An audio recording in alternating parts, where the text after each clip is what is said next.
கரூரில் விஜய் பிரச்சாரத்தில் ஏற்பட்ட கூட்ட நெரிசலில் சிக்கி உயிரிழந்தவர்களின் எண்ணிக்கை 36ஆக உயர்ந்திருக்கிறது. உயிரிழந்தவர்களுக்கு தலா 10 லட்சம் ரூபாய் நிவாரணம் அறிவிக்கப்பட்டிருக்கிறது. மேலும் ஓய்வு பெற்ற நீதிபதி அருணா ஜெகதீசன் தலைமையில் விசாரணை ஆணையம் அமைக்கவும் தமிழ்நாடு அரசானது உத்தரவு பிறப்பித்திருக்கிறது. தற்போது கரூர் இந்த சோகத்தின் நிகழ்வில் தற்போது ஸ்தம்பித்திருக்கிறது. அரசு மருத்துவமனை, தனியார் மருத்துவமனை என சிகிச்சையை பெறுபவர்களின் எண்ணிக்கை தற்போது அதிகரித்திருக்கிறது. 50க்கும் மேற்பட்டோர் தற்போது இந்த சிகிச்சைகள் இருப்பதாக தகவலானது வெளியாகி இருக்கக்கூடிய நிலையில் 20க்கும் மேற்பட்டோர் தீவிர சிகிச்சை பிரிவில் இருக்கின்றனர்.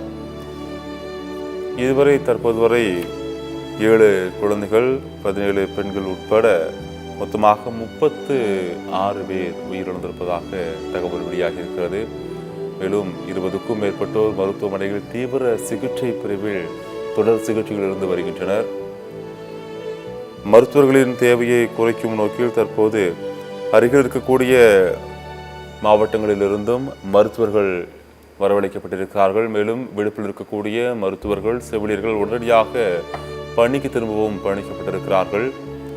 அமைச்சர்கள் மா சுப்பிரமணியன், அன்பில் மகேஷ் ஆகியோர் தற்போது களத்திற்கு சென்றிருக்கிறார்கள். மேலும் அங்கிருந்து இருக்கக்கூடிய முன்னாள் அமைச்சர் செந்தில் பாலாஜி ஆகியோரும் அங்கு இருக்கக்கூடிய நிலவரங்களை கையாண்டு வருகிறார்கள்.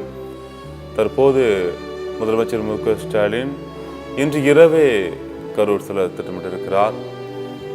குடியரசுத் தலைவர், பாரத பிரதமர் மற்றும் உள்துறை அமைச்சர் தொடர்ந்து பல்வேறு தலைவர்கள் இந்த சோக நிகழ்விற்கு இரங்கலையும் ஆறுதலையும் தெரிவித்து வருகிறார்கள். கிட்டத்தட்ட 36 பேரை பலி கொண்டிருக்கக்கூடிய இந்த பிரச்சார கூட்டம் தொடர்ந்து மேலும் பல உயிரிழப்புகளும் ஏற்படக்கூடிய சூழலும் தற்போது உருவாகி இருக்கிறது. தீவிர சிகிச்சை பிரிவில் இருக்கிறவர்கள் தற்போது இதன் காரணமாக உயிரிழப்பு கூடும் என்றும் அஞ்சப்படுகிறது.